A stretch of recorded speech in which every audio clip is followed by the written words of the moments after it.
So then, I know I said I was going to go in order with Eric Clapton. I'd done his debut album, then I said I was going to do 461 Ocean Boulevard next. But anyway, this album got requested, and I've actually been listening to it a lot lately, so I thought, fair enough, let's go out the order, because today we're not going to be talking about 461 Ocean Boulevard, we're going to be talking about Another Ticket.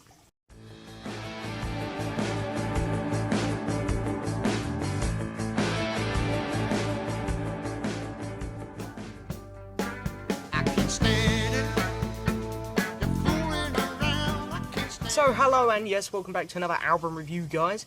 And as I say, today we're going to be talking about another Eric Clapton album, and it is Another Ticket. If you guys are wondering where I am, I'm sitting on the grass in my garden. Yeah, it's so nice out here at the minute in the British weather. We're in a bit of a mini heat wave again at the minute, and I was sitting out here with my dog. Maisie's here again. She's starring in a few of the videos lately. And yeah, you know, I just thought, sod it. Let's just do the review here and now. So anyway, I did bring the tripod down. I was like ready to do it properly, sit up there, but I thought, sod it. Let's just do it here. So anyway, Eric Clapton's Another Ticket. In this review, we're going to go over a bit of information about the album. We're going to go over each track individually and mark them out of 10. I'm going to show you my copy of the vinyl record. We're going to mark the artwork out of 10. It's going to add up all the scores, divide it by the total number of scores given, which will give us an overall marking for this album out of 10. We're going to head up to the album ranking board, put it on there and see where it ranks compared to other albums I've reviewed here on this channel. So there is a lot to go over. So, without further ado, let's get started. So anyway, Eric Clapton's Another Ticket. This is his 7th studio album, released on February the 17th, 1981. This album followed some of his really popular albums with Glyn John, Slow Hand and Backless, which of course were released in 77 and 78. So we didn't get an album in 79 or 80 from Clapton. We got a live album, we got a compilation, but we didn't get an out. It took a couple years for him to actually put out another album. And that was mainly because of a few problems Clapton was going through. He was kind of fading into a drinking phase. He was becoming a pretty big alcoholic at the time. And through Backless, he was drunk throughout a lot of those sessions. And by the time we got to Another Ticket, it's fair enough to say he was drunk throughout nearly all the sessions on here. However, after this album, he did go into rehab. So for the following album, Money and Cigarettes, we did have a clean Clapton again. So it's kind of interesting when you hear this album and you think the guy was pretty much drunk throughout most of this album. It's like, really? I'm not sure if I quite believe it. But anyway, this album only got to number 18 in the UK and 7 in the US. And that is not the album's fault. This is a seriously misunderstood album. People look at the charts and they go, well, it didn't do very well. People look at the cover and they go, well, this is an awful cover. And, well, the cover is awesome. Awful, sorry. But as I say, we'll get to the album artwork at the end. But the reason this album done pretty bad is because just before the release of this album, Clapton announced he was leaving RSO, which is the label he was on. RSO, as you can imagine, were not too happy about that, so they did zero promotion for the album. This album got no promotion work. That's why it didn't do well, because generally this is a pretty good album. He wrote 6 of the 9 tracks on here, so there's only 3 covers on here, because we know Clapton likes to do a lot of covers, but I actually find that some of Clapton's best work is his own stuff. I mean, my favourite album by Clapton is Pilgrim, where all of the tracks on there, apart from 2, I believe, are written by him. And yeah, this album was the last album with his band, which he was using throughout the late 70s. It's the first one to not feature Yvonne Elliman in quite some time. So, yeah. But anyway, 9 tracks on here, so let's get started. The opening track is called Something Special, which is one of the ones which Eric actually wrote on the album. It's got a really slow, bluesy feel to it. Has a very cool guitar riff running throughout the track.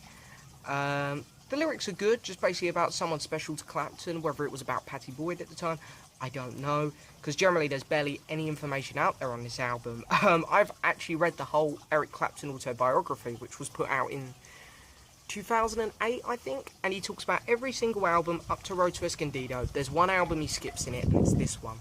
So there's very little information out there about this album.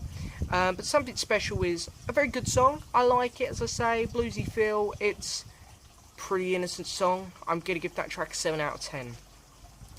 Then we get one of the covers called Black Rose, which actually, I didn't want to say the covers are my favourite, because I always try to stick up for Eric's original pieces, but Black Rose generally is one of the better tracks on here. Has more of an acoustic song feel to it. Really nice vocals from Clapton, beautiful vocals. And when it gets to the chorus, he has brilliant shared vocals. And I'm not sure who he shares them with. Because as I say, the inner sleeve gives no information. There's no information on the internet. But the vocals are basically shared with either Gary Brooker or Albert Lee, who are on this album. But it's brilliant in the chorus when they actually share their vocals. It's a really fun song. I actually really like this song. It's got a great feel to it. 8 out of 10 track, definitely love it. Then we got a track called Blow Wind Blow, which is another one of the covers. So 2 covers straight away, back to back there, pretty much done in very quick, the covers. However, there is one more on the B-side, but this one's more of a rocking track, a bit more of a rock and roll track. Different feel compared to the first 2 tracks, that's for sure. The first 2 are very bluesy, a lot more slow. Really good vocals from Clapton on this one. He really has some very cool guitar riffs throughout the song, I would say. Which, the only issue that I have with the guitar riffs on this, Eric is fantastic, it sounds fantastic, I love what he's doing, but it gets a bit repetitive. It's like it keeps doing the same riff over and over and over. And by the end of the song, it's like, thank God that's over. It's a good song, I like the lyrics, I like the vocals. The guitar riff is cool, as I say, it just gets repetitive and a little bit annoying. But it's still a decent song. I'm going to give that one a 6 out of 10. Then we get the title track, Another Ticket, which is a very strange song for Eric. Eric doesn't do slow piano ballads very often, but here he is doing one. With a bit of a cool slow ballad piano song. Eric is not a pianist. I don't even think he can play piano. There is a very cool, quiet, soft guitar riff layered on over the top, which generally sounds fantastic. It works brilliantly with the piano. They feed off each other really well. It's a pretty amazing song, really. I love the feel to it. Clapton's vocals are beautiful. The lyrics are really nice, basically about coming close to something but yet being far away. And he kind of uses it as a bit of a metaphor. He relates it to a relationship and then objects and stuff. So the lyrics are very cool, very creative. Chorus is just amazing. That's an 8 out of 10 song for sure. I love it. And then we get the track which closes side 1, which is the one which everyone knows. This was actually quite a big single. Hit number 10 in the UK. Classic Clapton track in my opinion. You see it on nearly every compilation of his. I can't stand it. It has a very catchy beat to it, and the chorus is just brilliant. The lyrics are really fun. I Can't Stand It generally is one of those perfect songs for me. I know some people would say a little unpolished, but that's what I like about it. It's very Clapton, it's very bluesy, the guitar work on it is amazing. I've got no faults with that track. I can't give it anything less than a perfect score, so it has to be a 10 out of 10 track. And then we're on to side 2, so only 4 more tracks left already. We've got a track called Hold Me Lord, which is kind of a religious song, which is another one which Eric wrote. And we all know that Eric kind of went through this religious phase after his drug phase in the early 70s, with albums like There's One in Every Crowd. And it's a more fun, upbeat song. The lyrics are okay on this one. I don't really like the twangy guitar for it though. I forget what guitar you'd call this, you know, it's a very twangy like guitar.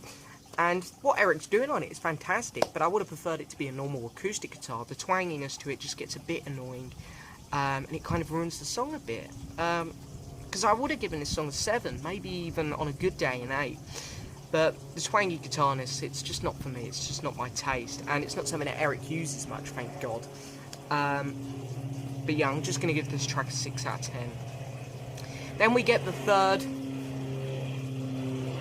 It's a plane going over, I apologise. But then we get the third and final cover track called Floating Bridge, which is a slower track, which is a real jazzy influenced track, I think. Has a great guitar solo for it though, I think, which is one of the things I really like. You know, it's a jazzy song, and yet he's put a really cool guitar solo in there to give it this very interesting character. I like the bass work in it as well, that sounds fantastic, because Eric is a fantastic bassist. There's good vocals from Clapton, and at the end it just turns into a really fun jamming song. And you know, Eric does the best jamming songs, he's the master of them, and they're so fun to listen to. Kind of reminds me a bit of Derek and the Dominoes, this track. So I'm going to give this one a 7 out of 10. And then we get Catch Me If You Can, which sounds like a really cheesy number, and really is quite a cheesy song. Lyrically, it's a cheesy song. You know, Catch Me If You Can, I won't be easy to find, and I'm warning you, brother. Something like that. The lyrics are very cheesy, but I love them. They're creative, they're interesting, they're fun. The song is so catchy. Again, another Eric written one here. The piano on it is fantastic. The vocals are great. 9 out of 10. I really enjoy this track. I know it's silly. I know it's a bit stupid. I love it. It's so fun, so funny. It's just such a cool track. And then closing the album, we get a track called Rita May. And no, it's not the Rita May that you all think you know. It's actually one which Eric's written.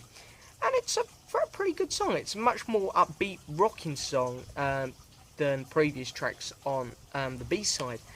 I love the vocals on it. The lyrics, there's not really much to the lyrics. Has a really cool guitar solo in it, but really the song doesn't change. It's quite a long song, gets a bit repetitive, it goes on and on and on.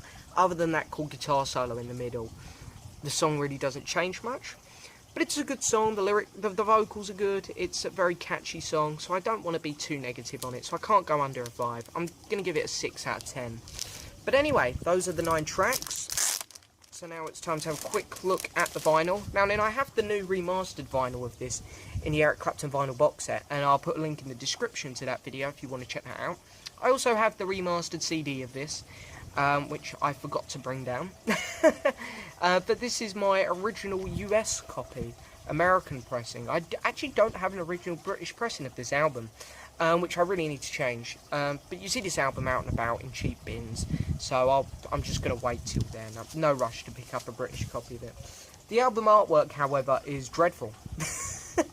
I like the Eric Clapton logo at the top. That's quite a nice font, I guess. But then, really, that's all they're doing for the cover. I mean, another ticket. If that's going to be the title, fair enough. Have something to do with a ticket on it, but that's it. And then the tracks. Yeah, that is... I know Eric probably didn't have much to do with this, the sleeve design, but that is very poor. There's no picture of Eric on the back, no picture of the band. That is it. Yeah, that's dreadful. So I really was going to give this album artwork like a 1, but I've gone up to a 2 because it has an inner sleeve. But I have problems with the inner sleeve as well. We got pictures of the band, yeah, and we got the lyrics on the back, yeah, but there's no information. Like, when I wanted to find out who he was singing with on Black Rose, there's no information on the internet, because generally not that many people have much interest in this album, because not many people even know it exists to begin with. But the sleeve doesn't tell you anything either. I go to Black Rose, it has who wrote it, and it just has the lyrics. Who's singing on it with him? There is no information. So it does say that there's 2 other vocalists on this album, as say Albert Lee and Gary Brooker. You know, but I suppose it probably would have been Gary Brooker out of the 2 that was singing on it, but I don't know. I don't want to confirm that because I'm not sure. Anyway, here is the record label. Of course, in America they changed the back cover, the RSO label, and yeah, RSO. Last one with Eric here. They didn't end on the best of terms, but anyway. And of course, that's the last time we'll be seeing this band with Eric, as he changed his band about a few times in the 70s, in the 80s, sorry.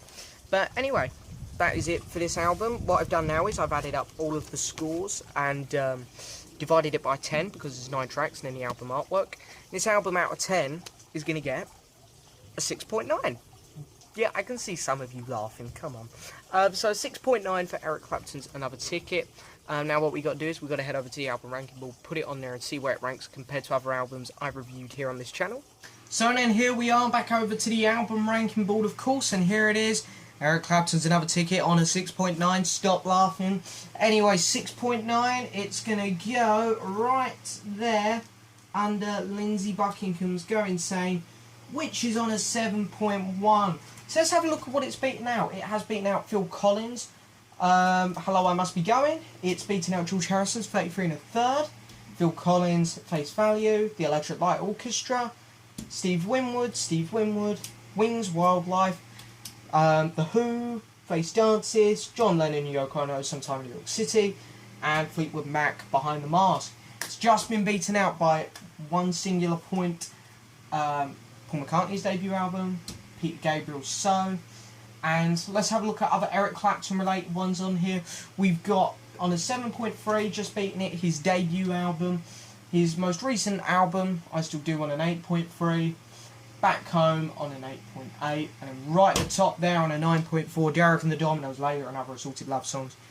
Don't think anything's going to beat that one. And so, yes, that's it for this album review, guys. Now then, I hope you've enjoyed it.